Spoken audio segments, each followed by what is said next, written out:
nada es imposible. En ti no eres hombre para mentir. Fieles son tus promesas, Dios. Con paciencia esperaré. Su palabra tiene poder. No eres hombre para mentir. Fieles son tus promesas, Para ministrar declaración. con paciencia esperaré. Este es el año de mayor fe.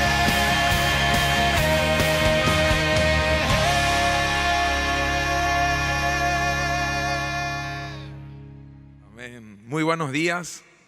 Qué privilegio esta mañana me toca de poder compartir la palabra del Señor. La palabra viva y eficaz. La palabra del Señor es poderosa. Acuérdense que no es una palabra de hombres. No es una palabra que cuenta alguna historia linda que pasó alguna vez, sino que la Biblia dice que la palabra de Dios es viva y eficaz. Amén. O sea que no es un libro de historia, sino que es una palabra viva que tiene poder. Dice la Biblia que la palabra viene con propósito de la presencia del Señor. Y Dios mismo vigila ese propósito porque dice que ella no vuelve vacía a Él. Amén. Así que es un privilegio poder compartir la palabra del Señor que nos va a ministrar a todos los que estamos aquí en este lugar. Amén. Muy bien. En esta mañana yo quiero compartir con ustedes el libro de Santiago. Vamos a tratar de hacer todo un tour por el libro de Santiago porque no es un libro muy largo y queda como tarea para ustedes en la semana leer en detalles el libro de Santiago porque obviamente hoy no vamos a leer todos los versículos, vamos a entresacar algunos. Entonces quiero empezar con el primer versículo que está en el capítulo 1, versículos 2 y 3 del libro de Santiago. Dice así: hermanos míos, tened por sumo gozo cuando os halléis en diversas pruebas, sabiendo que la prueba de vuestra fe produce paciencia.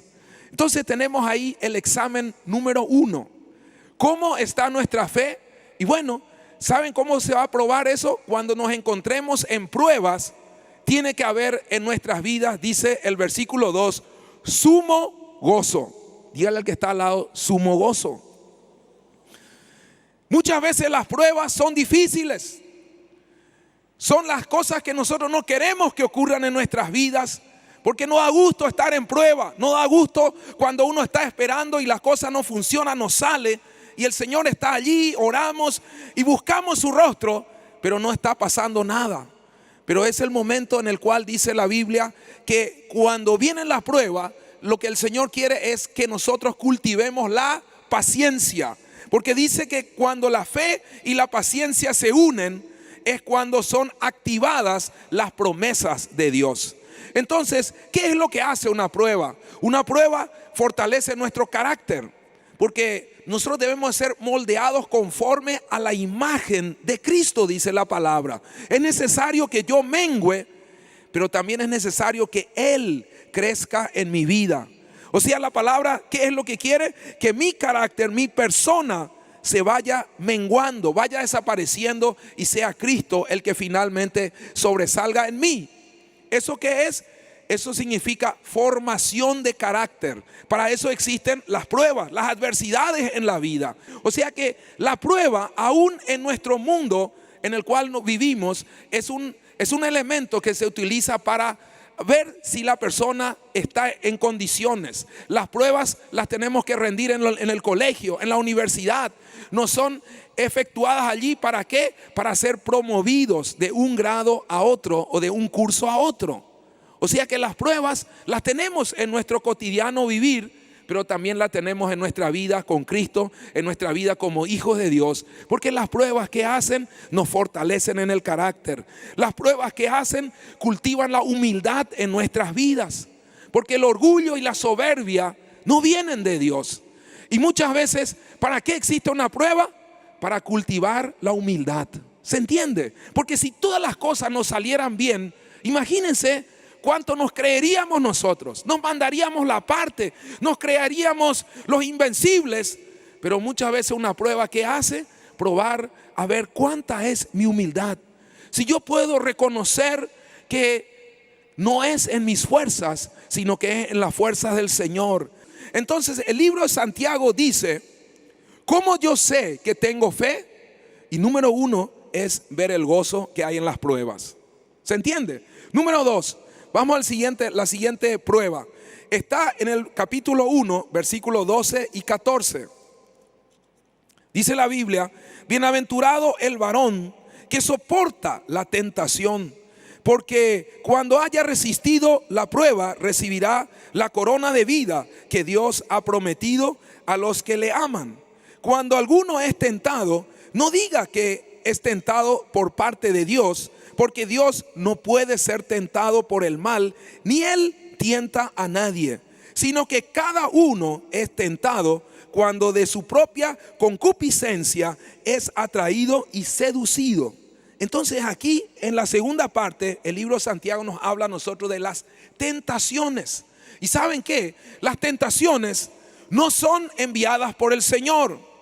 Las pruebas sí pueden ser enviadas por el Señor, pero una tentación no. Porque la tentación dice que viene de nuestra concupiscencia. ¿Qué significa eso? O sea que viene de nuestra naturaleza caída, de nuestra carnalidad. De allí nacen las tentaciones. Entonces, ¿cómo yo sé que tengo fe? Contemplando esta área de la tentación. Y miren lo que dice 1 Corintios capítulo 10, versículo 13. Dice, no os ha sobrevenido ninguna tentación que no sea humana, pero fiel es Dios, que no os dejará ser tentados más de lo que podáis resistir, sino que dará también juntamente con la tentación la salida para que podáis soportar. Entonces, ¿qué significa esto? ¿Qué tiene que ver esto con la fe? ¿Cómo yo sé en un caso de tentación si tengo fe o no? Porque la tentación no hay que enfrentarla. La prueba sí tenemos que enfrentarla, porque hay que resistir la prueba. La prueba tenemos que hacer el aguante. Les doy un ejemplo. José en Egipto, dice la Biblia, era un varón lleno del Espíritu Santo, que le amaba a Dios, que tenía comunión con Dios. José, un hombre de fe, porque él había recibido visiones de parte del Señor, y él había creído y creía que su Redentor vivía, y que su Redentor algo grande iba a hacer en su vida. Un mal día, la esposa de Potifar empezó a él a seducirle, y un día malo en el cual tenía que ser probada la fe de José. Esta mujer estaba ahí ya en paños menores, esperándole a José cuando él entró a la recámara para hacer su oficio. Y cuando José vio eso, número uno, él fue tentado. ¿Por qué? Porque era un hombre de carne y hueso. Era un hombre soltero, un hombre que ya su sistema hormonal estaba bastante desarrollado, que se había cuidado y guardado, y vio eso allí. Y dice que él en ese momento, ¿qué hizo?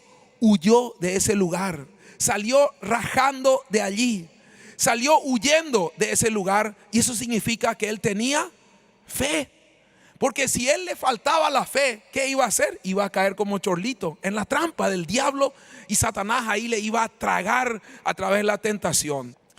En el versículo 22 del capítulo 1 encontramos en Santiago lo siguiente: pero sed hacedores de la palabra, y no tan solamente oidores, engañándoos a vosotros mismos. O sea, la fe, que significa ser hacedor de la palabra.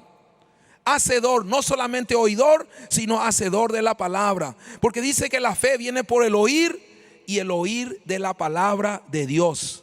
Entonces en el libro de Santiago tenemos la tercera prueba, el tercer ícono o el tercer ítem en la prueba de la fe, que significa cuánto de la palabra de Dios yo estoy ejecutando, cuánto de la palabra de Dios yo estoy viviendo. Ustedes saben que el Espíritu Santo, ¿para qué vino? Vino para activar en nosotros la palabra. Dice que el Espíritu Santo vino para hacer carne el verbo. Porque dice, el verbo se hizo carne. ¿Qué significa el verbo se hizo carne? Que Jesús nos fue revelado. Cuando dice se hizo carne, significa que la palabra se hizo uno conmigo, y yo vivo la palabra y yo hago la palabra. ¿Se entiende? Entonces es muy importante. Miren lo que hacía Jesús en Juan capítulo 5 versículo 19. Respondió entonces Jesús y les dijo: de cierto os digo, no puede el Hijo hacer nada por sí mismo, sino lo que ve hacer al Padre, porque todo lo que el Padre hace, también lo hace el Hijo igualmente. Miren, ¿qué hacía Jesús? Él hacía la palabra, porque el Padre y el Hijo eran uno. Y el Hijo era la palabra de Dios revelada en la carne. O sea que la palabra de Dios, el eterno Dios, se hizo carne en Cristo. Y entonces, ¿qué dijo Jesús? Lo que veo hacer al Padre es lo que yo hago. O sea que Él era hacedor de la palabra de Dios. Él vino a hacer la palabra de Dios en medio de nosotros. Y ¿sabe qué? El mismo Jesús nos dio a vos y a mí una promesa y dijo: las cosas que yo he hecho, ustedes también las van a hacer, y van a ser aún mayores. O sea que usted y yo estamos habilitados para que también nosotros podamos ser hacedores de la palabra. Entonces la palabra de Dios no tiene que ser un libro memorizado simplemente en nuestras mentes, sino que la palabra de Dios la tenemos que vivir en nuestras vidas. Número 4, está en el capítulo 2 de Santiago, versículo 1. Dice así: hermanos míos, que vuestra fe en nuestro glorioso Señor Jesucristo sea sin acepción de personas. Entonces, cuarta prueba de nuestra fe: ¿cómo estamos en el tema de la acepción de personas? Acepción de personas. La Biblia dice: fe significa que no hago acepción de personas. Yo le pregunto, ¿Dios es o no el que mayor fe tiene? Sí. ¿Quién es el que mayor fe tiene en toda la creación? Y Dios, porque Él por la fe hizo todas las cosas. Ahora, yo le pregunto, ¿Dios hace o no hace acepción de personas? Ninguna.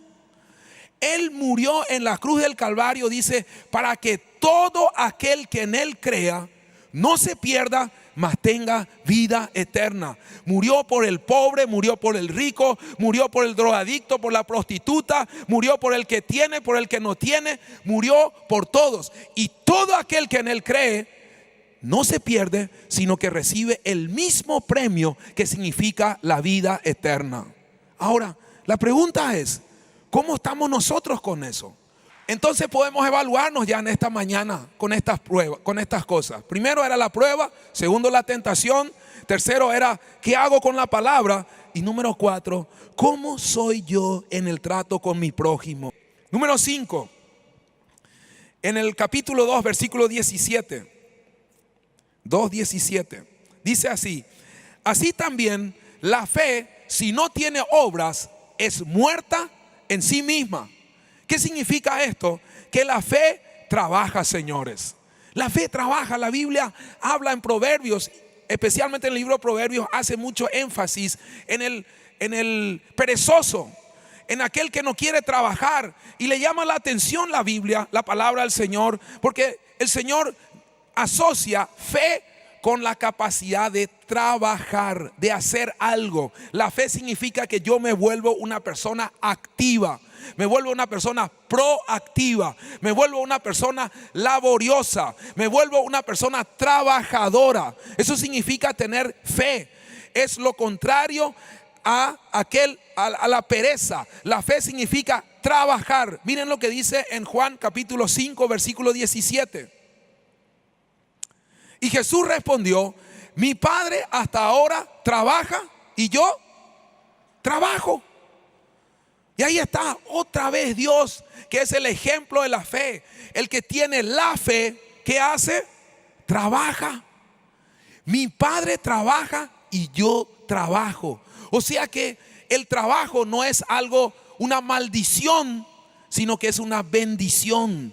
Y tener fe significa ser un buen trabajador.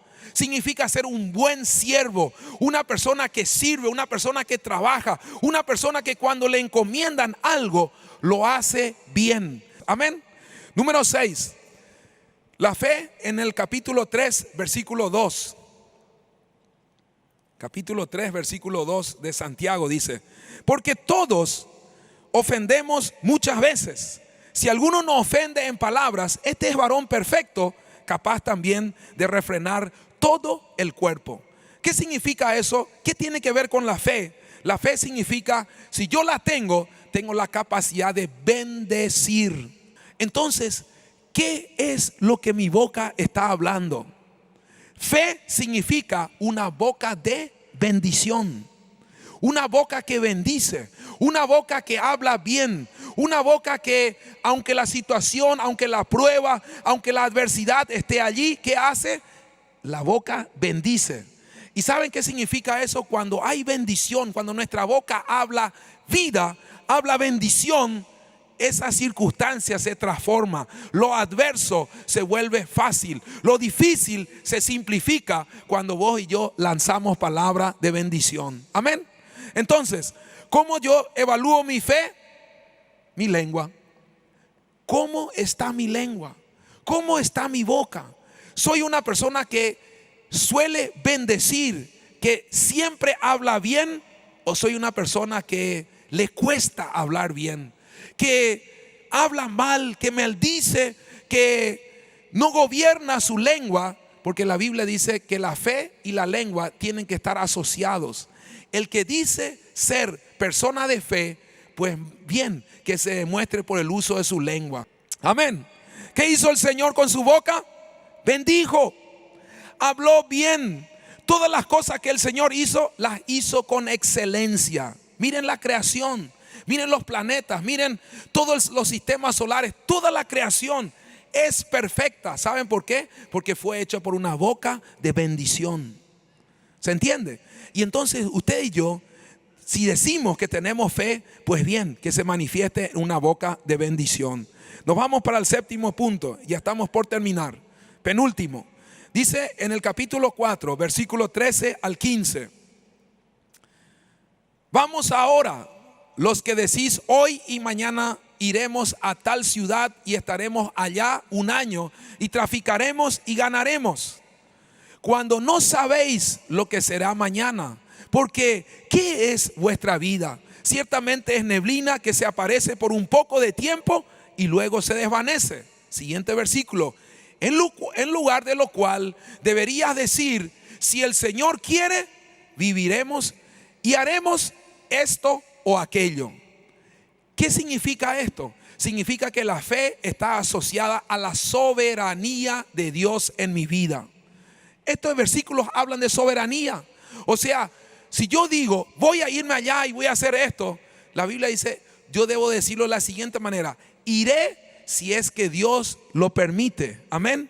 O sea, siempre reconocer que yo estoy debajo de la autoridad del Señor, que el Señor es el Rey y el dueño de mi vida, que toda decisión que yo voy a tomar siempre la someto a Él. Siempre digo, Señor, ¿qué te parece? Señor, ¿qué opinas de esto? Señor, ¿cómo vamos a hacer eso? Por eso que es bueno cuando a usted le piden tomar una decisión, no se apure. Entre primero a la presencia de Dios, arrodíllese, ore y consulte con el Señor para ver qué es lo que Él opina, y luego diga, y luego usted toma una decisión, porque eso significa soberanía de Dios. ¿Cuántas veces tomamos decisiones a la apurada? Decimos sí, sí a esto, sí a lo otro, hacemos esto, aquel negocio, y al final de cuentas nos sale mal. ¿Saben por qué salió mal? No porque erramos nosotros, no porque se metió esto, aquello, lo otro, sino porque desconocimos la soberanía de Dios. Entonces, soberanía de Dios está relacionado con la fe. Y número 8, el último punto, y ya el grupo de alabanza se puede preparar, está en el capítulo 5, versículo 8. Tened también vosotros paciencia y afirmad vuestros corazones, porque la venida del Señor se acerca. Señores, fe significa esperar la segunda venida de nuestro Señor Jesucristo. Amén. Porque ciertamente hay una promesa dada por Él.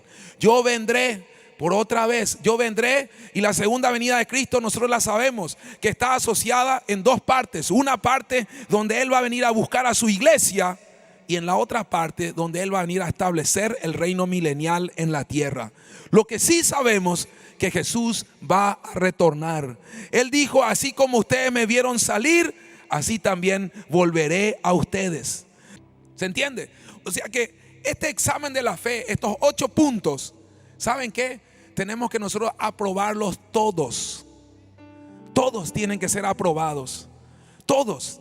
Yo quiero pedirle a los que se van a bautizar que ya puedan entonces irse a la capilla para proceder ya al cambio de ropas, porque ya en minutos más va a empezar también el bautismo allá. Y para ir concluyendo en este lugar, señores, la fe es única. No hay 3/4 de fe, no hay media fe, no hay 1/4 de fe. La Biblia dice en Hebreos capítulo 11 versículo 6: sin fe es imposible agradarle a Dios. Sin fe, señores, la fe no la podemos tener en parte. Si en este libro de Santiago nos hace 8 énfasis de fe: 1 en las pruebas, gozo; 2 en la tentación, rapidez para poder huir de ella; 3 la palabra, la vivo; 4 la fe que ama a todos por igual y no hace acepción de personas; 5 la fe que trabaja; 6 la fe que bendice; 7 la fe que reconoce la soberanía de Dios; y 8 la fe que espera ardientemente y anhela la segunda venida de Cristo. Ese se llama el paquete de la fe. Y en ese paquete de la fe, señores, si falta uno, usted puede decir: bueno, pastor, 7, ok, 1, Nandí verá 0. O sea, 1 tengo desaprobado, uno no puedo hacer. Señores, ¿saben qué? Entonces estamos reprobados. Porque en el reino del Señor no entran las personas que no cumplen el requisito al 100%. Amén. No hay mediocridad en el reino de los cielos. En el reino de los cielos o soy o no soy. Porque la Biblia dice que el tibio, ¿qué pasa con el tibio? El tibio es vomitado.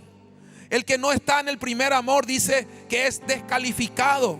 Cuando el Señor habla en Apocalipsis de las iglesias, de las distintas etapas en las cuales vivimos nuestras vidas, el Señor quiere de nosotros fervor, que nos quiere a nosotros encendidos en todo tiempo. A Timoteo le dice: aviva el fuego que hay en ti, que te fue impuesto por la imposición de las manos. Avívalo, avívalo todos los días, porque no quiero que mi iglesia esté con las luces apagadas. No quiero una iglesia apagada. No quiero una iglesia con segundos amoríos. No quiero una iglesia tibia. El Señor viene a buscar una iglesia ardiente. Las 5 vírgenes, las lámparas ardían. Las otras 5 vírgenes se habían apagado las lámparas. Se había apagado el fervor en ellas. Se habían desconectado y fueron descalificadas. Corrieron, fueron a buscar el fuego. Luego corrieron a la casa donde se hacían las bodas del Cordero. Pero dice que la puerta ya no se abrió. Es más, el Señor vino y les dijo: no sé quiénes son, nunca les conozco, nunca les he visto. Señores, la fe es un solo paquete. Es un todo. No es en parte. No es que yo puedo tener parte de la fe o puedo tener una fe buena. Nuestra fe tiene que ser excelente. Así que ya tenemos entonces 8 puntos prácticos para ponernos en práctica, valga la redundancia, en esta semana, y evaluar continuamente nuestra fe para ver si es la correcta o no. Así que Dios le bendiga. Y le bendigo con una semana de fe, una semana de cosecha, una semana donde usted y yo vamos a revolucionar nuestro entorno y vamos a ver la gloria de Dios en nuestras vidas, en nuestras familias, en nuestro trabajo, en nuestros barrios, y vamos a ver la gloria de Dios en nuestro país, el Paraguay. Amén. Así que nos despedimos con esta alabanza que dice: ¡aleluya! Padre, mi imposibilidad se convierte en una posibilidad, porque todo lo podemos en Cristo.